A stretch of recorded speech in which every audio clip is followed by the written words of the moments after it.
I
had a good one dog in particular.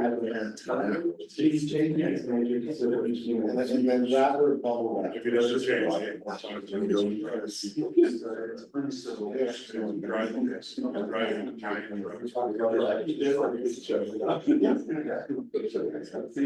Okay, we're good to go. Okay, thank you, Jen. Alrighty, it is 6:12 p.m. on Tuesday, August 27th, 2024, and I'm calling this meeting of the Board of Selectmen of the Town of Georgetown to order. Let's go ahead and start with the Pledge of Allegiance, please. I pledge allegiance to the flag of the United States of America and to the republic for which it stands, one nation, under God, indivisible, with liberty and justice for all.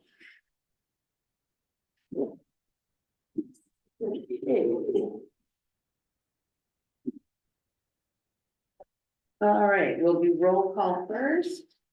I am Lynette Kelsey, police judge. Rob Connell. Here. Oh my gosh. Where did we must have grabbed this. Amanda Cooper is coming later. John Jennings. Here. Dwayne Gazinski. Here. Mary Smith. Here. And Rich Barrows. Here. Okay. Next, we have agenda approval. Are we adding anything or taking anything off?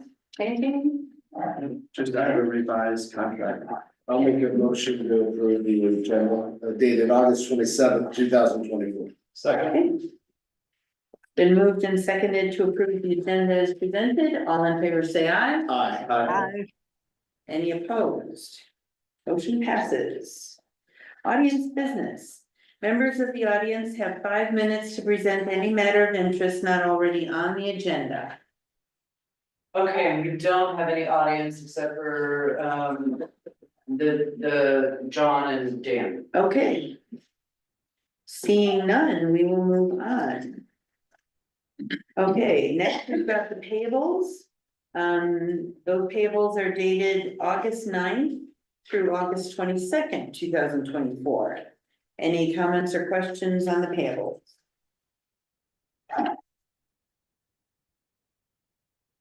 I'll make a motion to approve the payables dated 8/9 to 8/22, 2024. Second. It's been moved and seconded to approve the payables. All in favor, say aye. Aye. Aye.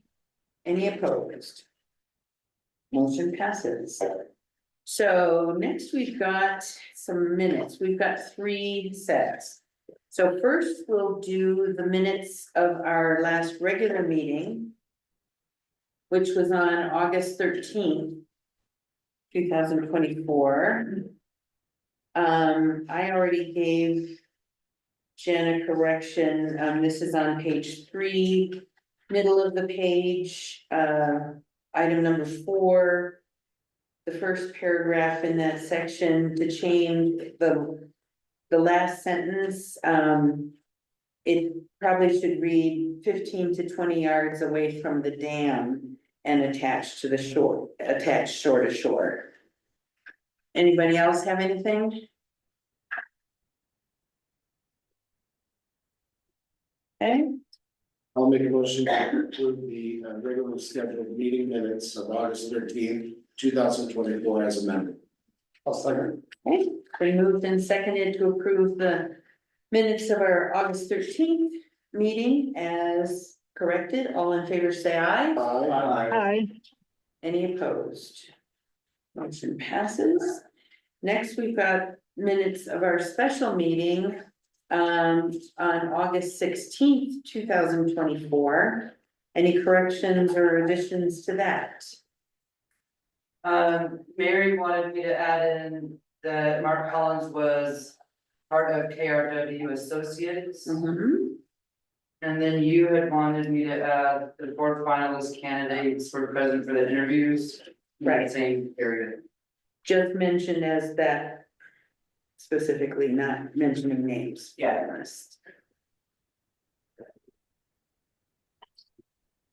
All right, I'll make a motion to approve the minutes dated August 19th, 2024 as amended. Second. Okay, it's been moved and seconded to approve the minutes as amended. All in favor, say aye. Aye. Any opposed? Motion passes. Next, we have the minutes of our special meeting from August 19th, 2024. And I gave Jen one up in the title. It's changed trustees to selectmen. Any other And additions? the second one was just adding our signature lines. Yes.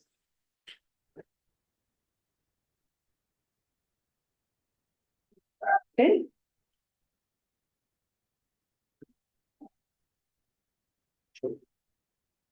And anybody want to make a motion to approve? I was absent, I thought I. You were at this one. No, The I was 19th. I was at. You were the one at the one on the 19th. I'll make I'll make a motion to approve the minutes from August 19th, the special meeting.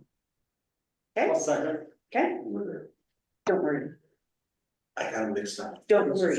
It's, yes, we have a motion and a second to approve the special meeting minutes from August 19th as corrected. All in favor, say aye. Aye. Any opposed? Motion passed. Yeah. Okay, Sorry, but I think Robin said the 19th on the 16th for the second. Yeah, we got it. I understood he got the two, but it doesn't matter. Because even if you are not present at a meeting, you are still allowed to vote to approve minutes. Oh, I know that, I just Okay. figured it was just, It's okay, yeah. okay, We liked it. onward. Okay, next we have, first item on our new and unfinished business is the police report from Acting Police Chief Gaskins. No, he didn't. No, he's on Zoom right now. He didn't have his report, Okay, but I I just wanted wanted, that to speak. yeah.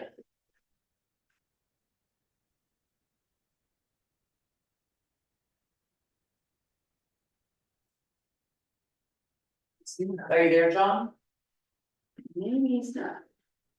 Yeah, because the hands up.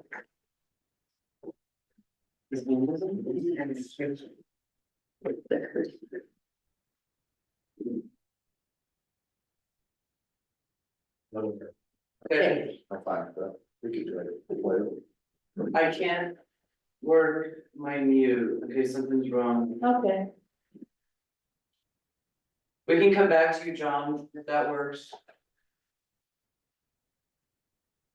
Just remind me. Okay. If I forget, yeah. We'll come back to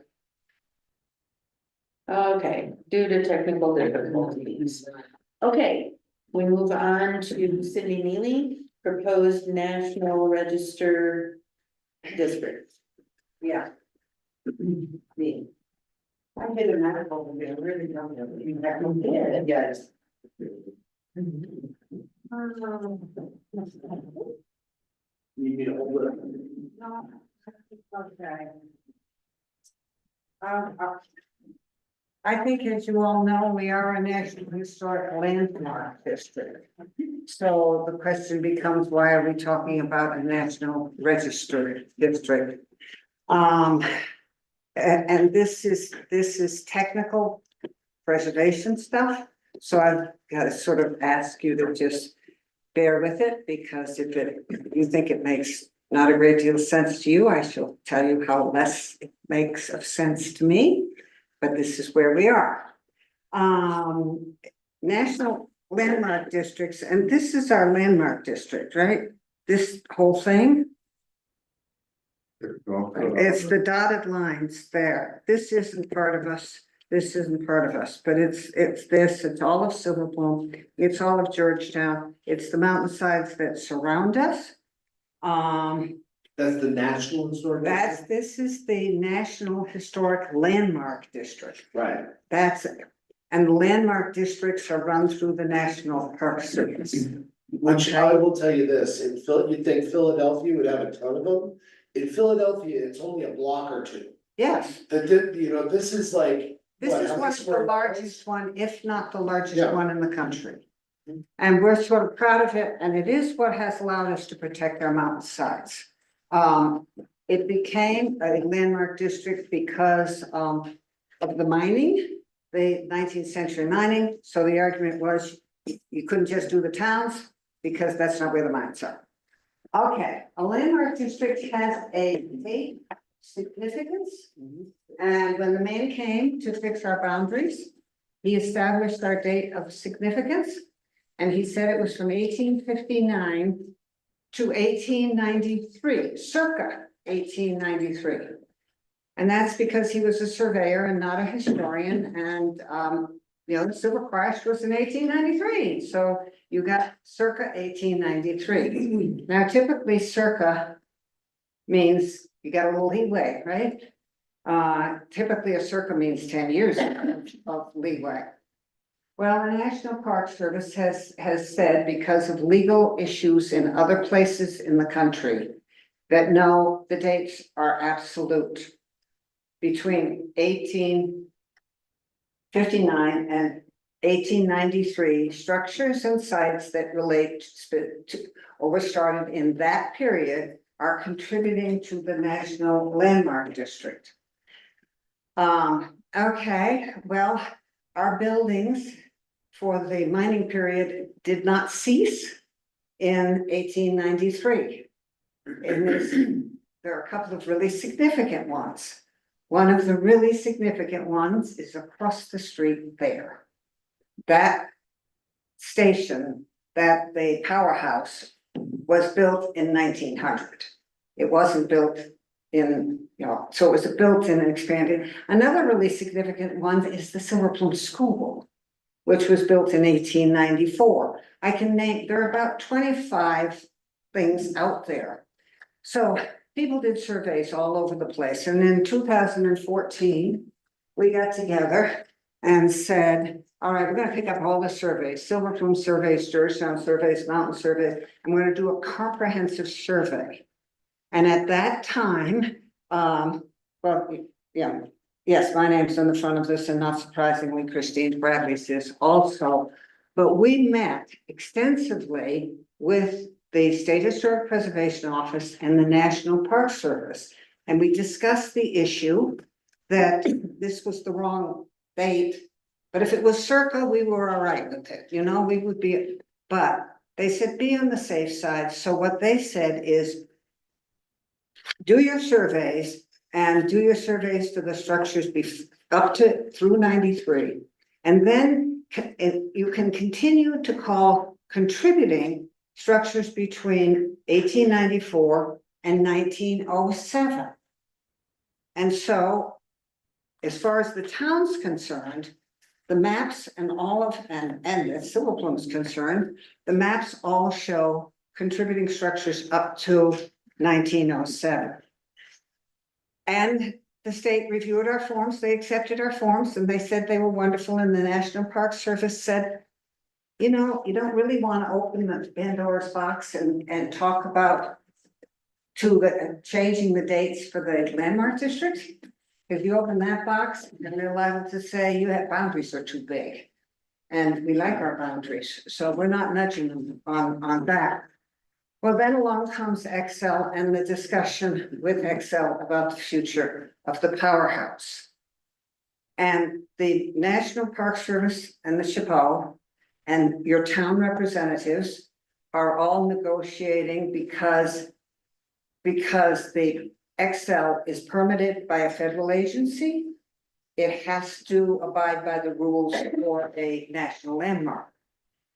The state and this, anyway, let me not get confused about this. So they're saying that because of the date of 1893, they can't take as active a role, though they're perfectly willing to acknowledge that that's an eligible historic resource.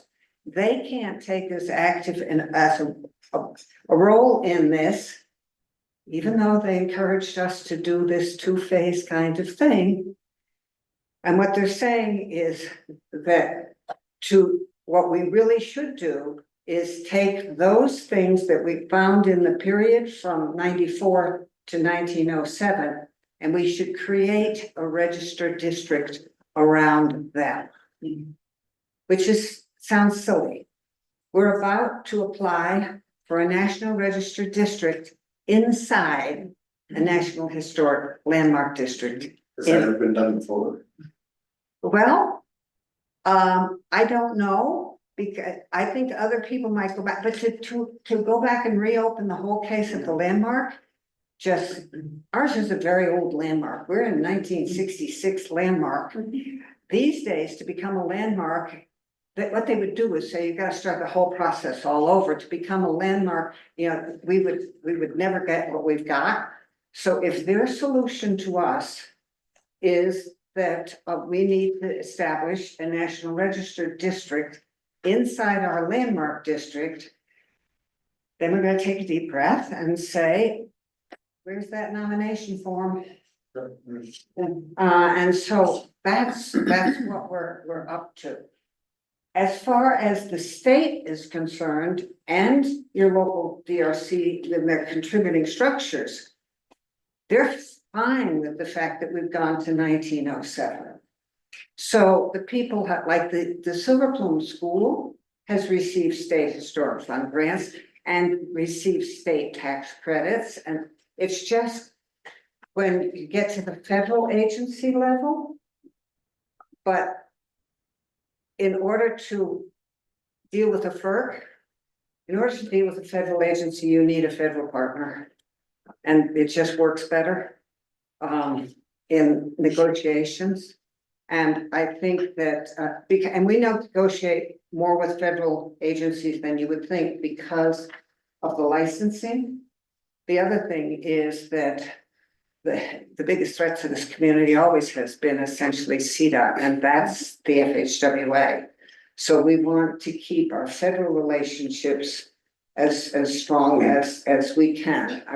And we deal with US Forest Service, FEMA, FERC, and FHWA are the regular federal agencies we see. And the minute the National Park Service had said on the Excel thing, the minute the National Park Service said, yes, we're in to this discussion, this is a landmark district, we're into this discussion. The whole atmosphere of what was going to happen to these facilities changed. I mean, it just sort of instantly changed. So I think what we've got is really a paperwork problem. It's not as tough as it would be because all of these sites have been served. I mean, we've got all the homework done. We have to bring back Carl McWilliams and Eric Twitty, who wrote this because they are professionals, and Chris and I don't count as professionals. So we have to have them essentially work through the nomination. And they have both agreed to do so. We intend to write for a planning grant pay them. We would house the planning grant with the Georgetown Trust. Because I have filled Mary's plate with grant stuff to run around after, and this is a small one, and it shouldn't, it's not a big deal. So we're not asking, I say we, the we isn't, the we isn't in anybody. I mean, the we is just those of us who are willing to pursue this. I'm asking for the support of the town and the support letter to go with our planning grant and probably into our nomination.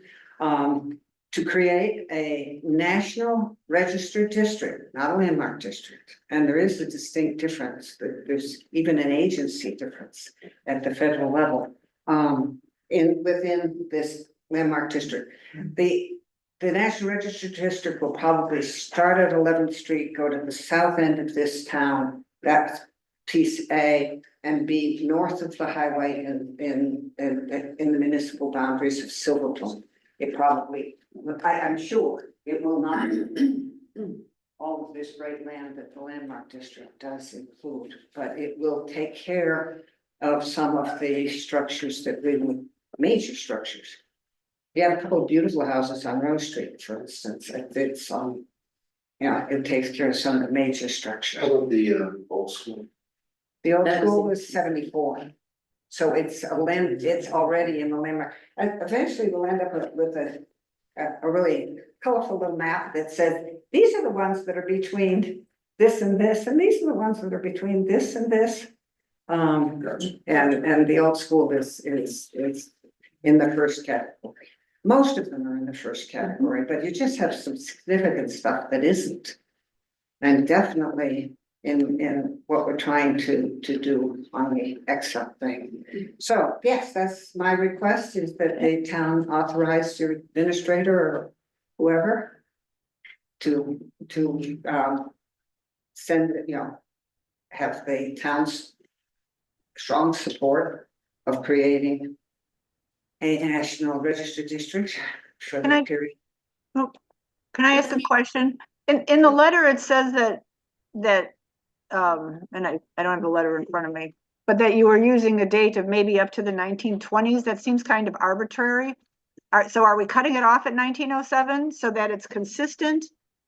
No, actually, the state suggested to us that we go, that's a date that the State Historic Preservation Office suggested to us in the last couple of weeks. Neither Chris nor I feel comfortable with that, so that's why I sort of put it in and said, that's too far. You can make the case up to about the beginning of World War I, where things just really dived. I mean, they dived after the silver crash, and then they came up a little, and then they dipped a little, and then they came up a little. But the place that the silver mining really disappeared was in then. So it's really sort of not yet determined, Mary. Okay. Well, I know, right now it might sound fine, but when litigation comes up and the DRC looks at things down the line 20, 30 years from now, when maybe we all aren't here to be able to confirm that, I just, I want it to be a delineated date and the reasons why, and oh, how about 1923 or 19, I mean, so it just kind of sounded, 1907 makes sense from the way you're explaining it. In 1920s just is like pick a number, any number, so. And we will have to, in the nomination form, and the town will, and I probably will stuff it into everybody's box, because I always hope people read these things anyway. But we have to essentially define dates, and we have to define, define the territory, the boundaries, very, very, very definitely. And what I'm sort of indicating is that 1907 date is, that's what the surveys were based on, that we have completed. And we would need to take a look and see if there's anything beyond that that justifies us moving beyond that. Okay, thank you. No, it's a good question. Okay. Mhm. Okay, So, Anybody else? Yeah, I have a question. So it sounds great. What kind of timeline, especially dealing with federal agencies, do you think putting the information together, submitting it, and where it could be helpful in negotiations with the energy museum? well, negotiations have slowed down. They have seriously Yeah. slowed down. Which is interesting. The timeline on this, a planning grant is a non-competitive grant. It's for 15 grand or less, and this is less. And so so they let you know 30 to 45 days after you've submitted. These guys are ready to go at the first of the year. And we will turn the register form into the State Historic Preservation Office. And they are the ones that sat with us and suggested we do it. They are the ones also who put a question into the date of 1907 and I said, are you really sure you want to be there? Let's put it, let's take a look at a slightly longer period of time. We actually built very little. Like we built virtually nothing after about 1915, so I'm not sure we're going with that. But so I think First of that, the year, to be more likely ready to go and to the feds. yeah, but, well, you see, they will know every step along the way. We're talking to the National Park Service and the Chicago's office. Yeah, every step along the way. What a gift that is, all the document. Yeah, well, this is fun, because people come in and ask about their houses and they can at least find some basic information. And Jen's got it all on her computer, so they just give her an address. And, you can kick out some of the stuff. But I, appreciate the support. I'm gonna try to, if you're willing to do that, and I just want you to know what's going on up there, Awesome. okay? Do we need a motion? Yeah, nice. Yeah. For the record. A proper motion would be. A proper motion would be the Board of Selectmen supports the nomination of a national registered district to cover for contributing resources in the period from 1894 to at this moment approximately 1915. So, second. Okay, it's been moved and seconded. All in favor, say aye. Any opposed? Okay, Thank you for your diligence. Thanks, Cindy. yes. All right. Is acting police chief Gaskins back with us? He is, his computer is not working right. Okay. So he's Okay, asking us to do that. okay, so. All right, next we have ordinance number 10, series 2024. This is second reading and public hearing. An ordinance amending section 3.28.020 of the Georgetown Municipal Code concerning the definition of lodging services. And why don't I go ahead and open that public hearing? It is 6:39 p.m. Well, it's pretty simple. This is the second reading. We move forward with first reading. This is just a simple adding a definition so that this section of code would include inpatient facilities in the lodging tax. Jerry, have anything else to add? No, that doesn't. Okay, I think can I say something real quick? Cause last time Mary had a question about the days, right, Mary? number of days. Yeah, and it was, 29, you said. And we caught that, Jen and I, and fixed it. Okay, It's not fixed in the item that's included in this packet. It still says 30. I think, Kajan probably put the wrong one in. well, you wanted me to leave it as until this time. Right. Yeah, it should still show it, and then we should amend it in this tonight. So it should say 29. Yeah, can I make a suggestion? yep, I'll bet, Selectman Smith would make the motion. Proper motion to adopt, ordinance number, 10 series 2024 with the adjustment to 29 days rather than 30. So moved. I'll second Okay, did we have anybody from the public? No. join? Nobody's Okay, here. so no public I'm comments. sorry, I missed who motion, or Mary motion 2 seconds. Well, those are wrong. Who wants it? I'll do it. Rich, okay. Okay. I release the Okay. It's Ward 3 is represented. All right, awesome. Yeah. So it's been moved and seconded to approve ordinance number 10, series 2024 on second reading. As amended, all in favor say aye. Aye. Any opposed? Okay, motion passes.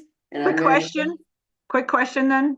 I- No. Let me close the public, Oh. or do I need to leave public hearing open for your comment? Well, we had discussed, you decide. We discussed at the last meeting that if there was any concern about those days, we could also make it a condition on their special use permit or whatever. So is that still, And that could be done independently on the special use permit itself, okay, case by case. Okay. Unless we run it, I would say this, if it turns out after you've had experience with this, that we ought to incorporate some special use permit reference into the code in this location, we can, but I'm guessing that the special use permit process, case by case, will handle it. Okay, thank you. Easier. all right, and now I will close the public hearing. It is 6:43 p.m. Okay. Next, we have resolution number 11, series 2024, regarding HB 21-1110, quote, and this, There are memo pages. yep, there was a memo from Keisha. Let me just read the title of the resolution. A resolution of the Board of Selectmen for the town of Georgetown, Colorado, approving a contract in compliance with HB 21-1110 to make government services accessible to all members of the public. All right, I'll go ahead and take that one too. Keisha, is not here tonight, but she would have done this one. She's worked really hard on this. This is the accessibility mandate that we were all under. This is a little different because normally we bring 3 bids to you and then you guys approve, usually the lower bid. But in this case, we were forced to only use 1 bidder because of the way that this happened. She, Keisha, went after a grant through the Statewide Internet Portal Authority, SIPA. And this grant offers $10,000 to go towards accessibility mandates. There is a caveat because SIPA, they only work through one agency in order to do these kind of fixes that we need, and that's Alliant. And so the way that this works is the $10,000 that's awarded, $8,500 goes towards that category for them to do our documents and so forth, our website. And then the remaining documents that we are aware of the $1,200 or whatever that difference is, we know that we're gonna be able to do those things ourselves, or we can contract out to get those done. So it's a la carte. Yes, the dollar card for that. So what this grant is for us to use a specific entity called Alliant. And so that's where the 10,000 is, what we can go after that, but we don't really have a choice. It's the only one that we have to go through. Okay. Any great outcome. That's a great outcome to be able to comply with it. Get the law, a lot of communities are struggling.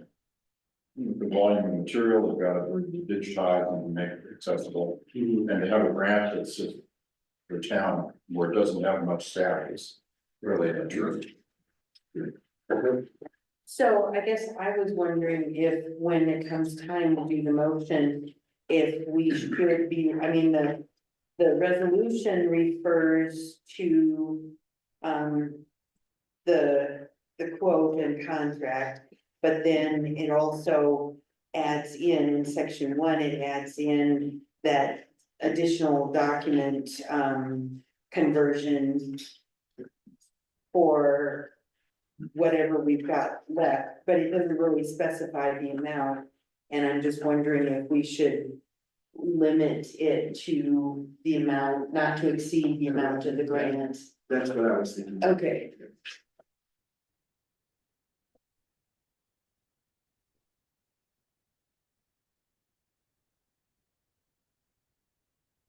So would you say like I move to approve resolution number 9, to hire Alion to assist the town in reaching compliance with HB 21-1110.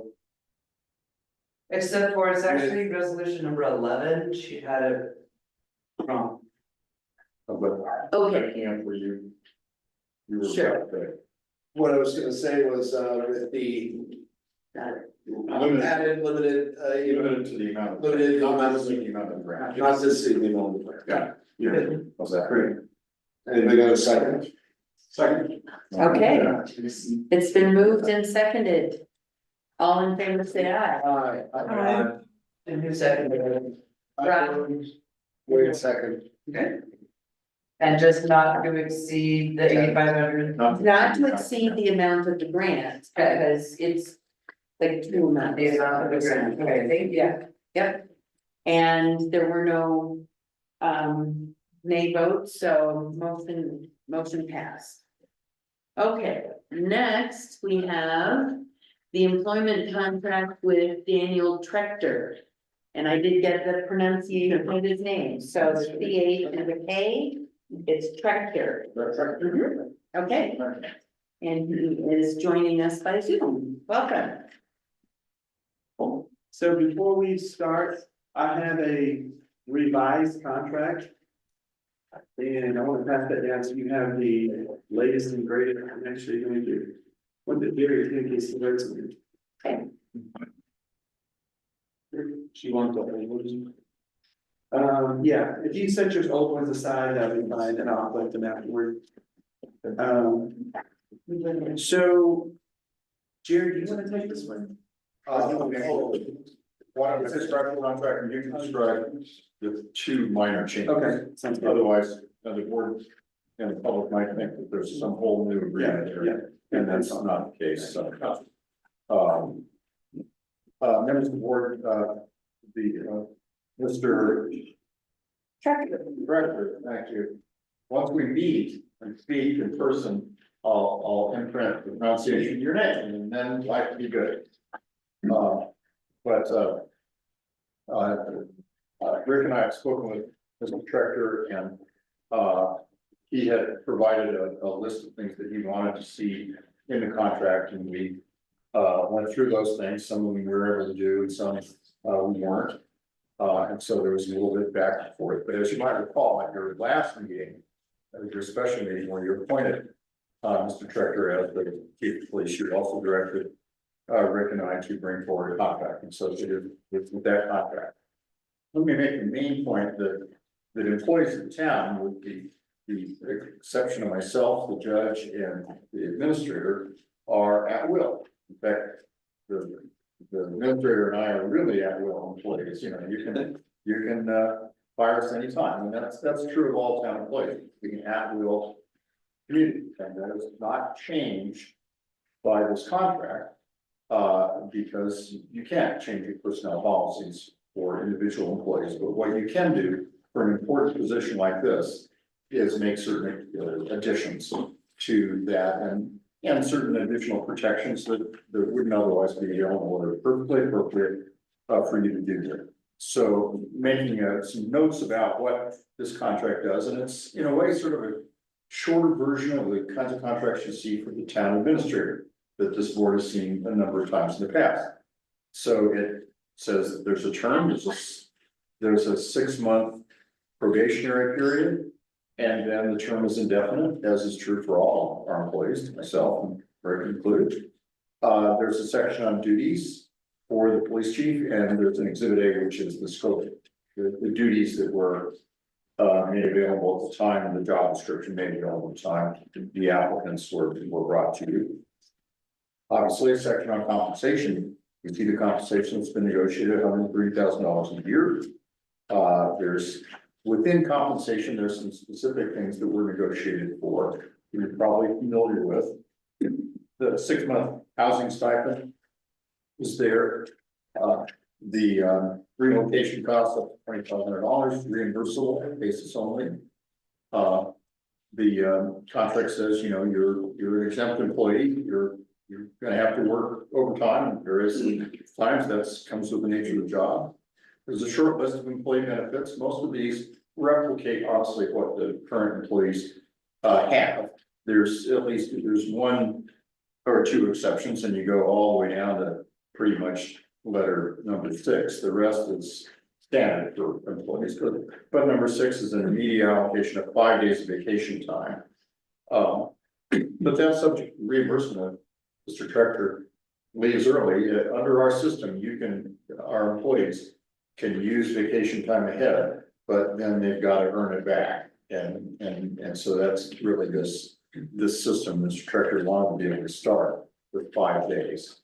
And so that's in there, and he'll start earning it back as he's employed and clear that. We can take a patrol vehicle to his home if it's in Clear Creek County, same holidays as other full-time employees, but understanding, especially this position, often has to work on holidays and weekends, and that's when you really need that person. So the town will allow these to be made up on other holidays. Work issue markup. The town would pay for certain professional dues and subscriptions. There's a fairly long paragraph here on the post certification. And we've talked about this. If Mr. Treacher is able to relocate to Colorado, such as to be able to do that training here, then the town will pay for what's involved in that. If he's not able to move from those costs, if he's attending it remotely or flying in Kansas, that would be his cost. Personnel policies apply unless they're set aside, as I mentioned earlier. The other provisions are pretty standard, and indemnification is important. It's true for all employees, but especially for the police department, because you're taking actions that will inspire people to sue you because you hurt them in some way or violated their rights in some way. The town stands behind its employees. It stands behind the police department employees, and as does SURSA, our insurance carrier, unless those actions are willfully outside the scope of the employment. The rest is pretty boilerplate. And Rick, I made mention of the holiday change. Did you want to make mention? I think there's one other. Yeah, and there's really just a formality, in section 5. There's the original contract before we changed it. The wording was probably not as accurate. We put in here, it's called a provisional post certification is the term, not 6-month waiver is kind of what we had in the first time. And so we just kind of, we cleaned it up a little bit more to be exactly what this is a provisional certification. That and what that means is when you're from out of state, your post certification, you have to take a written test. Either you get this provisional certification allows you to practice law enforcement, but then gives you 6 months to get it done. So it just allows you to continue to practice. So it is that. And then the waiver element is to allow you to 6 months to kind of get that thing done. Although every post certification officer from state to state still has to pass the written exam, and they still have to do the 3 practical tests as well, which, you know, it's kind of like, and I don't know them all, Daniel, you probably can clarify. It's like arresting somebody, shooting weapons and something else. Yes, good evening. So the 3 practical skills test, as I read them and as I've read, is arrest, control, and procedures. And within that, there's 10 specific things you're tested on. And within those 10, there's several subsections that you have to pass. There's firearms, which generally would be pretty simple for somebody like me, but you have to learn the Colorado way of how they want things done. It's not just shooting targets, it's clearing malfunctions, field stripping weapons, reassembling them, things like that. And the other one is driving. So that's emergency driving. In Kansas, I spent a week learning how to do that and learning how to pass our course. And unfortunately, as part of that, you just kind of get thrown into it in Colorado and they say, here, drive our course. So that's where that, I think it was section 5 applies to like some education regarding how to pass the Colorado standards and being taught the Colorado standards. So the written test, as Rick said, will either be taken on the front end, and that's if I don't get a waiver, or it'll be taken on the back end along with those 3 practical skills tests if I do get a waiver. Great. Well, it was a joy to work with Daniel through this process. There was just little bits of negotiations. Overall, we were all in agreement and he was excited to come. So thank you, Dan. Thank you. Dan, do you have anything you'd like to add?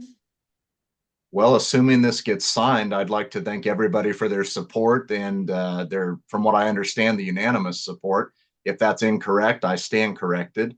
I'm looking forward to this. I think there's a lot of good things to come. My wife's excited. Our cats are excited. We're ready to get out there. This is a dream come true. I think I told you guys, this is not a resume builder for me. My resume is already built. This is not a retirement gig for me. I've still got a good 20 years left for retirement. This is something that we want to do as a family, and it's something we've been striving to do for years. So this, assuming this gets signed, this is a dream come true for us. I don't say that lightly, and I'm very thankful to each and every one of you for making this happen for us. All right. Any comments from any of the board? I'm excited. Yeah, Okay. I'm excited. Yeah. Okay, For a motion Packard, you need one. I didn't see I the didn't motion in see the it. packet, so, Proper motion be, approve the employment agreement between the town of Georgetown and, Daniel Tracker as chief of police. So moved. Second. okay, it's been moved and seconded to approve the employment agreement. All in favor, say aye. Aye. Any opposed? None opposed, so again, a unanimous vote. Welcome aboard. Thank you all. I'm really, really excited and thankful, and I can't wait to get started. This is going to be great. We have to acknowledge our past in order to move forward, but we're going to move forward and we're going to respect the past by moving forward and doing great things. Sounds awesome. Yeah. Okay. Next, we have staff items. Assistant Town Administrator's task list, you have in your packet. Any comments or questions on it? I like seeing it. Okay. I think it's helpful to kind of see what's going on. I'll talk about it now. Sure. Okay, next we have Rick's. So speaking of Rob's, he was asking about the crazy horse. It was so long ago. I know. So Norm Stitzer has contracted out a structural engineer, which him and the structural engineer did a walkthrough assessment on August 22nd. I have, Norm called me to let me know that, it is okay for me to reach out to him now and then to schedule a time that we can walk through. But the structural engineer is gonna probably be with us the entire time. So it's, another hoop of, we could have walked through and did our own assessment, because we have inspectors that were gonna go with us, so that we know exactly what he's doing, including our building official. But it is what it is, so that's where we are. Yeah. Norm has been compliant, so it has not been, a difficult process, just to say to the board that he's actually willing to work with us to try to come to compliance. He's already done some compliance on the outside. He had a RV trailer that was on the town's property. He's moved that. He's getting rid of the tree that was on the other side, on the south side of the property. But there's still a lot of other work to do, but we're now trying to categorize a list of importance for him to work on. Would he ever entertain selling it to the town? I don't know. I don't know. I guess a couple things to highlight. So I asked Craig, well, I went and saw Craig today just to kind of get an update of what's going on down with the Argentine North project.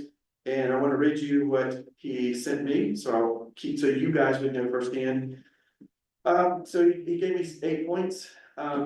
The schedule, it is ahead of schedule, so that's a good sign. We were behind schedule, but we were able to make up quite a few things on the project. So, and the way that you do that is we can move things around so that we're not wasting time. And so sidewalk, instead of where we were gonna put it in the middle or at the end, we moved it to the front end near Cooper's, and we were able to get all that done, so we're not wasting time. So we did have to move the schedule around, but they're great guys. Alaska is working perfect.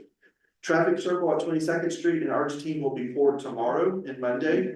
So I went down there today and they're framing it, and so that's moving ahead. That sidewalk, I mean, that roundabout circle, concrete circle, we'll have a lit, like a little curb, like the ones we have here, except for in the middle will be nothing. So for example, if a big semi, it can just go straight through. Yeah, it'll allow it to go straight through, and so that's a good thing. Traffic shifts are in effect, so that was thing that we had to work through. We would have some complications with that, but now they're working in shifts. And the issues have been resolved. Issues between the two flaggers, they were letting cars come at the same time. So you can imagine, that's probably not a good idea. Oh, they're going slow, because it is a very slow area, but still. Jerry's right there in my car. It's just a nuisance, but you're like, what are you doing? But that's worked out.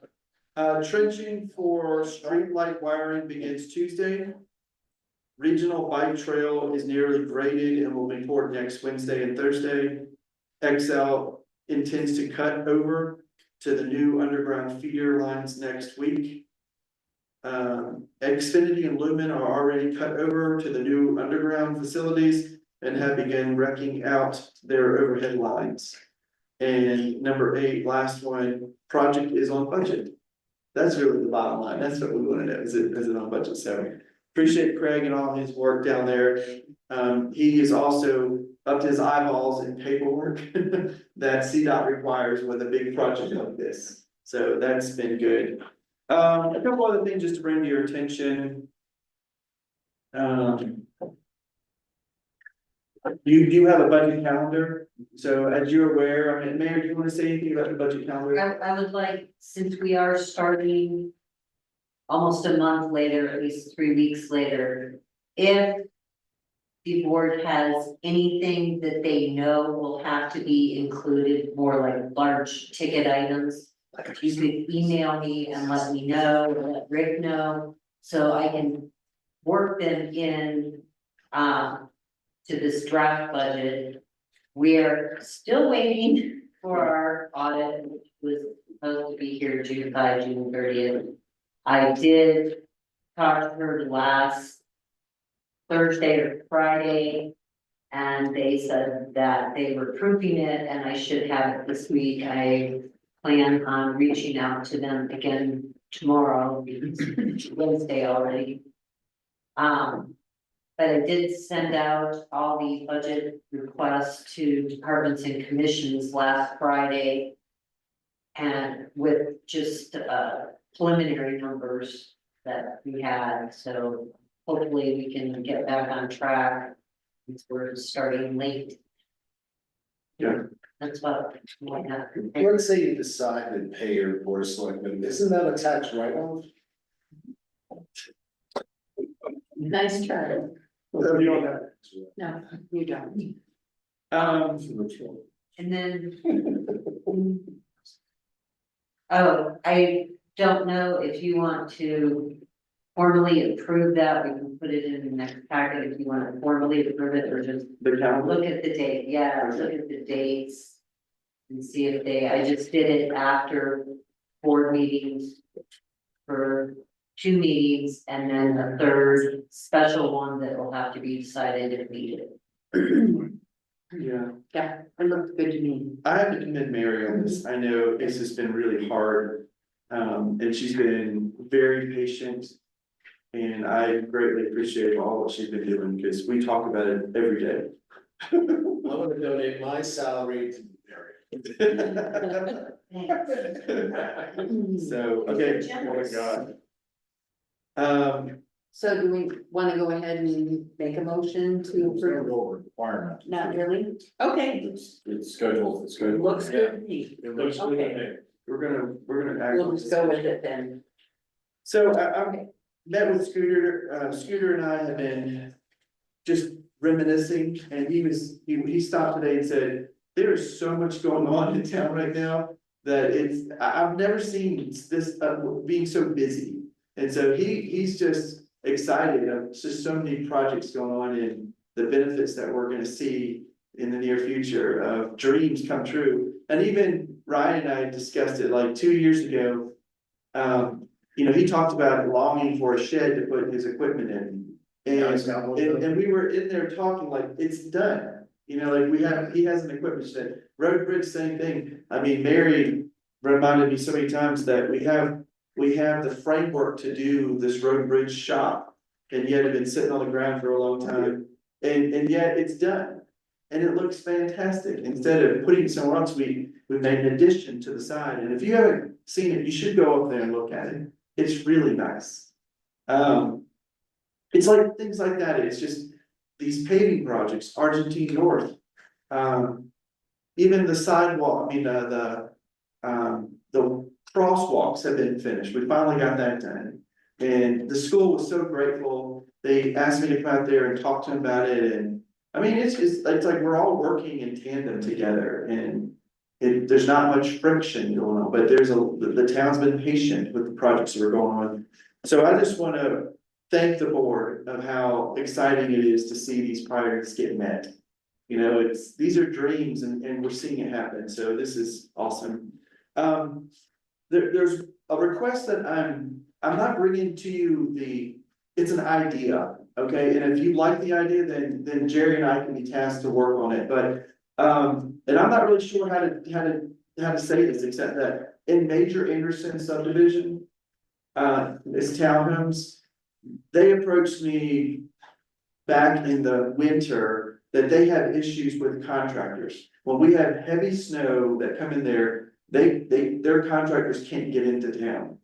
So, 6 inches or less, they never have problems. But when you get into the 2 feet, kind of like our blizzard snow, they don't have any means. And so they asked would the board be interested in they would work with some kind of professional services agreement where they would come up with an agreement of pricing for this, but to use our town staff to plow that subdivision of the Major Anderson. Yeah, it makes sense. It would have to be at least 2 feet of snow, and then they would agree to whatever it is. And they also realized that this would be not on the priority list. It would be roads, town stuff first. And when when they're done, to be able to say, we're gonna go to Major Anderson next, and that would be a contract. Have they tried, contracting with, somebody private, because I know there are several They have. that do that, and they're not interested. No, there's nobody reliable. When they have, excess snow like that, nobody's around here that Not can really do Greenway? that with the That's got equipment. Sure, Well, that's true. I mean, I know that, they said they are. He's local. They've tried everything, and with the equipment that the town has, it would be so much easier than some guy with a little tiny plow, Oh, it can't do that kind of a job. So anyways, I think I we was- need to, we need to proceed on that very cautiously because we've been approached in the past by other residents on streets that aren't specifically our streets, you know, plowing private roads, and we've denied those opportunities for our road and bridge to plow those streets. And I realize you're talking about excessive amounts of snow, but there's got to be other streets and other people that are facing that same situation, or even their private parking lots, you know, for businesses that have services that come out. So I just, I don't think it's not just a simple slam dunk for us to extend that service to private roads. Could we actually, Jerry, I mean, is it legal for us to, as a, like, public works, cross the line into private negotiations or private contracts? So it's done, but not a great deal, but occasionally, Okay. or you have a situation like this. And so it's a, you know, it's a contract. Does that open the town up to liability? No, not particularly. We want, probably, either insurance coverage from the HOA or the owners there and indemnification. We would want to run that concept past Sursa, who would probably specify what they would want to see in the local insurance contracts that the property owners have. But, it's not insurmountable, Right. you know. Be like a public-private partnership. Yeah, a little bit, yeah.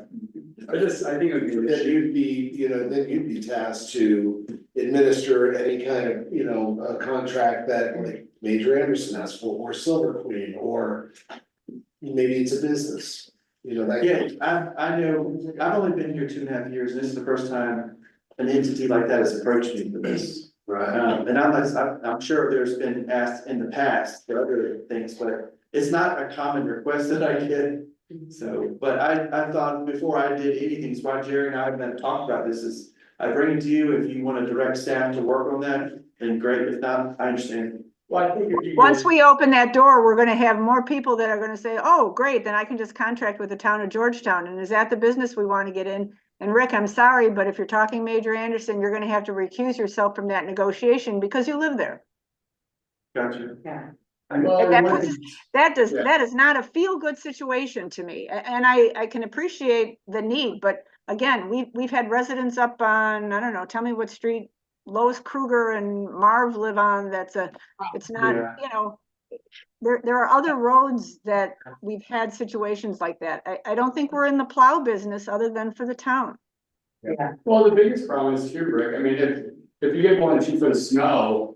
And if I live there, I mean, you live there, obviously, but if I live there, the first thing I'm gonna do after like a week or so is start calling the town going, hey, they said you guys are on our roads, how come it's not done yet? Yeah. And I just think it's such a headache. I can see us getting into a very litigious situation. Yeah, I understand. Yeah, I think it sets a dangerous precedent in there.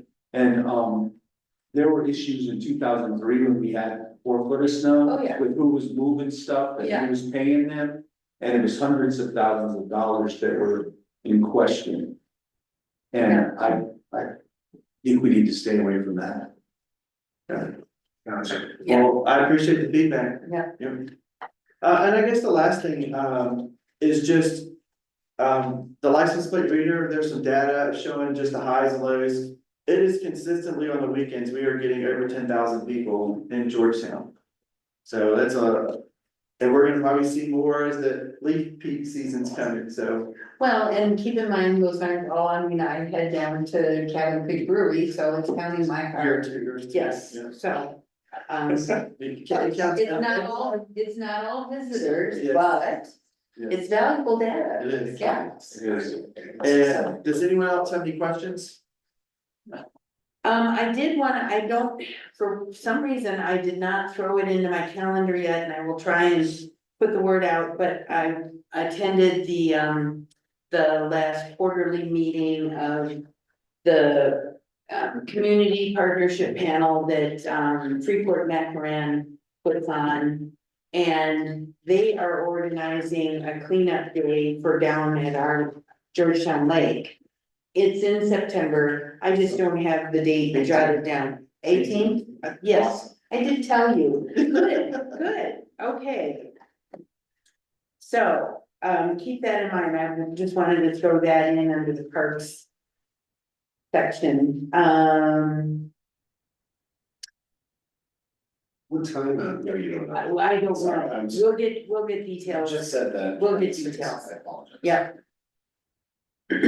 But they're trying to, their employees, they like their employees to do service in the communities, and this is something that they latched onto. And I think they know that we do a spring cleanup, but it's always nice to do a fall one too, because lots can happen over the summer, so. Are they gonna go like, the spring cleanup, we went into the creeks. Yeah. And cleaned up. I would just warn that probably isn't a good idea because the, trout are spawning during that time. And you could probably disturb some of Okay, that's good feedback, the yep. brown trout Yep. especially. So I will try and find out who's in charge of that and what the plan is, so. If, your, Parks and Wildlife, Joe Walker. He's in Island Springs, isn't, we do probably a research.